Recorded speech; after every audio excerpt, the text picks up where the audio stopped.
안녕하세요, 헌터입니다. 오늘 분석해볼 기업은 포스코홀딩스입니다. 주가는 벌써 1년 반째 빠지면서 고점 대비 3분의 1 토막이 난 상황입니다. 다만 요 며칠 살짝 올라주고 있긴 한데 이제는 확실히 좀 바닥을 다진 것인지, 그리고 이제 앞으로도 본격적인 반등세 계속 기대해 볼 수 있을지 분석을 통한 향후 주가의 흐름 알아보도록 하겠고요. 자, 이제 보유자분들 대응이 중요하겠습니다. 향후 목표가 설정부터 물려 계신 분들의 대응 방법, 그리고 신규 진입 관점까지 다양한 투자 전략도 함께 알아보도록 하겠습니다.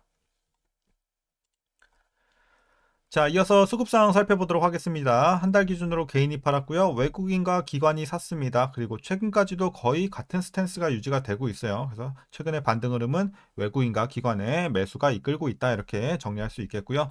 이어서 신용 잔고율 보시겠습니다. 0.79% 나오고 있고 과거 대비 살짝 내려오긴 했습니다. 안정적인 수치 꾸준하게 유지가 되고 있다 보여지고 있습니다. 자, 문제 없어 보이고, 이어서 공매도 관련해선 여전히 금지가 됐기 때문에 분석은 스킵하도록 하겠습니다. 자, 그럼 바로 재무제표 분석 시작해 보도록 하겠습니다. 먼저 2019년도 매출부터 확인하겠습니다. 64조 57조 한번 눌렸다 올라가죠. 84조까지. 그리고 다시 한번 눌립니다. 77, 72까지 내려왔고요. 올해는 살짝 반등해주면서 74조 근처, 그리고 내년에는 77조까지 올라줄 것으로 보여지고 있어서 폭이 엄청 크진 않지만 그래도 확실히 작년에 바닥을 잡고 올해부터는 개선세가 들어오고 있다 정도로 보시면 되겠습니다. 자, 이어서 영업이익 확인해 보도록 하겠습니다. 마찬가지로 3조대에서 2조대로 눌렸다가 올라가죠. 9조, 이때가 가장 좋았었고, 이후에는 이제 많이 눌렸어요. 4조대, 3조대, 작년에는 2조까지 내려왔고, 올해 살짝 회복하면서 거의 3조 근처까지 올라갈 것으로 보여집니다. 그리고 내년에도 상승세는 이어질 것으로 보여지고 있습니다. 자, 당기순이익도 마찬가지 흐름으로 보시면 되겠습니다. 올해부터 큰 반등 이어집니다. 자, 이어서 분기별로 전년 대비 영업이익만 한번 비교해 보도록 하겠습니다. 먼저 지난 3분기 보시게 되면 1조 1000에서 7000으로 많이 눌렸습니다. 그리고 4분기에는 3000억에서 900으로 많이 눌렸어요. 여전히. 그리고 1분기부터는 본격적으로 드디어 전년 대비 상승하는 구간이 나옵니다. 5800에서 6200, 폭이 크진 않지만 그래도 전년 대비 드디어 상승하는 구간이고요. 자, 2분기에는 비슷할 것 같아요. 7,500에서 7,300, 7,400 정도. 그래서 거의 상반기에는 거의 비슷하거나 약간 올라갈 것으로 보여지고 있는 반면에, 이제 하반기에 본격적으로 훨씬 더 큰 폭으로 올라줄 것으로 우리가 좀 기대를 해볼 수 있겠습니다. 전년 대비해서는. 그래서 이제 하반기 모멘텀을 좀 더 기대를 해볼 수 있는 상황이고, 자, 이어서 이제 부채 비율 살펴보도록 하겠습니다. 과거에 한 60대 꾸준하게 유지가 됐었고, 올해는 70 정도, 그래서 큰 변화는 없지만 거의 60에서 70, 그래서 굉장히 안정적인 부채 비율은 계속 유지가 되고 있습니다. 이어서 ROE 살펴보겠습니다.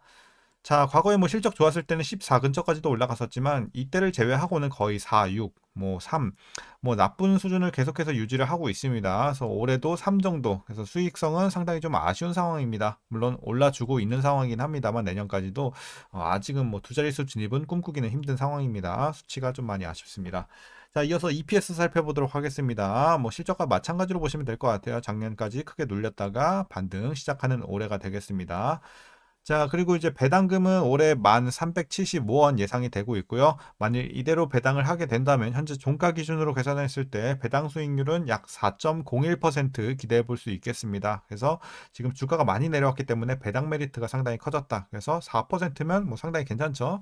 그래서 배당이 상당히 좀 메리트가 커졌다고 보시면 될 것 같고, 이제 마지막으로 현재 PER 11.96배, PBR은 0.36배 나오고 있습니다. 그리고 이제 현재 주가 밸류에이션 상황은요, 지금은 이제 저평가 구간으로 판단을 하고 있습니다. 물론 지금 실적 자체는 그렇게 저평가는 아니지만 지금 어쨌든 계속해서 하반기까지 우리가 올라줄 것으로 좀 기대가 되고 있는 현재 상황이기 때문에 이런 것들을 지금 반영을 해 본다면 지금도 충분히 싼 구간으로 이제 장기적인 관점에서는 볼 수가 있겠다라고 보여지고 있습니다. 그래서 지금은 저평가다, 이렇게 말씀드리겠습니다. 자, 이어서 동사 관련 이슈 한번 살펴보도록 하겠습니다. 먼저 지난 4분기 실적인데요. 매출은 전년 동기 대비 4.6% 감소, 영업이익은 같은 기간 68.5% 더 큰 폭의 감소를 보였습니다. 그래서 시장 기대치를 크게 하회하는 아쉬운 실적을 보였습니다. 철강 판매량은 846만 톤을 기록을 했고요. 롤마진도 전분기 대비 회복하긴 했지만 전력 비용 증가와 더불어 12월 임금 협상에 따른 인건비 상승으로 인해서 부진한 실적이 기록이 됐습니다. 자, 그리고 전방 수요 부진, 수입제와의 경쟁 등 어려운 시황이 좀 이어지는 현재 이런 가운데서 미국발 관세 전쟁까지 감안해야 하면서 연초 불확실성은 더욱 확대가 된 아쉬운 상황입니다. 고환율로 인해 단기 실적 개선 기대감은 크지 않은 상황이고 당분간 관망세가 좀 유지가 될 것으로 판단이 되고 있어서 당분간은 조금 아쉬운 현재 재료의 상황입니다. 자, 이어서 올해 1분기에도 실적 부진이 이어질 전망입니다. 올해 1분기에도 2차전지 소재 부문의 적자가 불가피할 것으로 전망이 되고 있고요. 올해 포스코홀딩스의 실적 개선을 좌우할 요소로는 메탈 가격의 상승이 지목이 되고 있습니다. 다만 최근 리튬, 니켈 등 이런 메탈 가격이 바닥을 다지는 듯 하지만 수요 대비 빠르게 증가하는 공급에 이 단기간 내 메탈 가격 상승을 크게 기대하기는 힘든 상황입니다. 그래서 중장기적인 관점으로 우리가 좀 접근할 필요가 있겠습니다. 이어서 이제 동사가 2차전지 원료 니켈 생산을 위해 중국 CNGR과 함께 설립한 합작 법인을 청산할 예정에 있습니다. 청산 절차가 완료가 되면 포스코 CNGR 니켈 솔루션은 이 포스코 홀딩스 자회사에서 탈퇴할 예정이고요. 포스코 그룹은 전기차 시장 부진에 따른 2차전지 수요 둔화로 사업 재조정에 나선 것으로 보여집니다. 그리고 포스코 그룹은 국내 니켈 생산은 접기로 했지만 전구체 생산은 계속 진행한다고 하니까 참고하시면 될 것 같습니다. 그래서 청산 관련 이슈가 좀 있었고요. 자, 이어서 이제 마지막 이슈입니다. 도널드 트럼프 미국 행정부는 지난 10일 철강 제품에 25% 관세 카드를 꺼내들기로 했습니다. 이에 따라서 한국 기업들의 대미 수출에는 당연히 부담 요소로 좀 작용할 수밖에 없는 상황이 됐죠.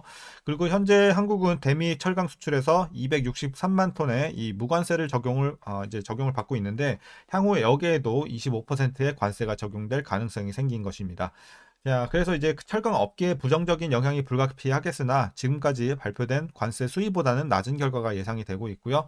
다만 국내 철강사들이 트럼프 1기에 이미 관세 관련 협상을 해본 전례가 있는 만큼 빠른 타협안 도출도 가능할 것으로 보여지고 있기 때문에 무작정 우리가 아무래할 것만은 아니고 좀 더 지켜볼 필요는 있겠다라고 판단이 되고 있습니다.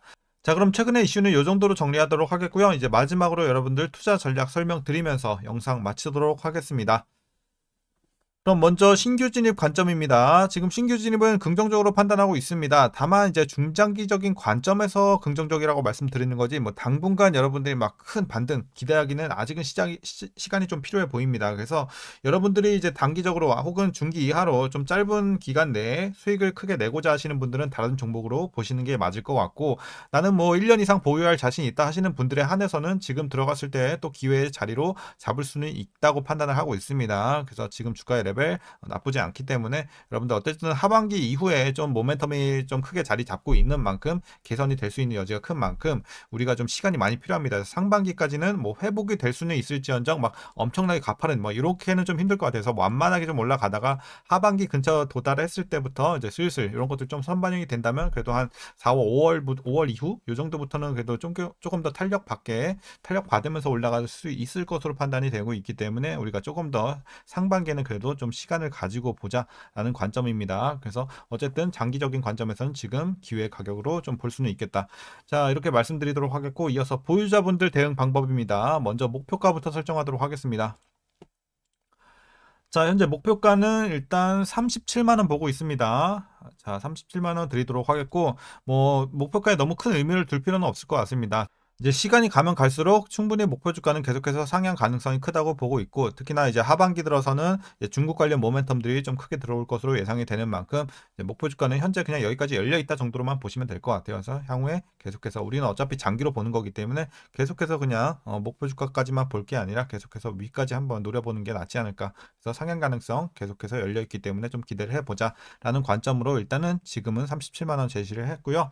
자, 그래서 꾸준하게 보유하시면 될 것 같고, 이제 마지막으로 위에서 물려 계신 분들 대응 방법입니다. 먼저 자, 일단 라인을 좀 더 그리도록 하겠습니다. 42만원 라인 하나랑요, 그리고 30만원 라인, 자, 이렇게 좀 그리도록 하겠습니다. 그래서 여러분들 어떻게 이제 물타기 진행을 하시냐, 기본적으로는 제가 봤을 때 이제 목표 주가인 37만원 있죠, 요 밑으로 가능하신 구간까지 좀 내릴 수 있는 구간까지 최대한 내리시는 게 좋을 것 같습니다. 그리고서 장기적으로 보유하는 전략이 일단 이제 기본으로 좀 말씀을 드리도록 하겠고, 다만 이제 너무 고점에서 물려서 여러분들이 여기까지 37만원 밑으로 도저히 못 빼겠다 하시는 분들은 자, 위에 42만원 라인 요거 밑으로는 웬만하면 좀 빼주시는 게 좋을 것 같아요. 그래서 42만원 라인은 밑으로는 좀 웬만하면 고점에서 물리신 분들도 꼭 빼주시길 바라겠고, 가능하면 37만원 밑으로 가능하신 데까지 내려주시면 베스트겠습니다. 자, 그리고 여러분들 물 타면 안 되는 구간이죠. 이게 바로 30만원 요 라인을 그려드린 겁니다. 그래서 30만원 밑에 이미 평단이 위치가 되신 분들은 물 타지 마시고 보유만 하시라고 말씀드리도록 하겠습니다. 뭐 항상 말씀드리지만 이런 데서는 물 타봐야 어차피 평단도 얼마 안 내려오는데 비중만 커지기 때문에 상당히 비효율적이다. 그래서 물 타지 말라고 말씀드리는 겁니다. 자, 오늘 전략 여기까지고요. 그럼 오늘도 시청해 주셔서 감사합니다.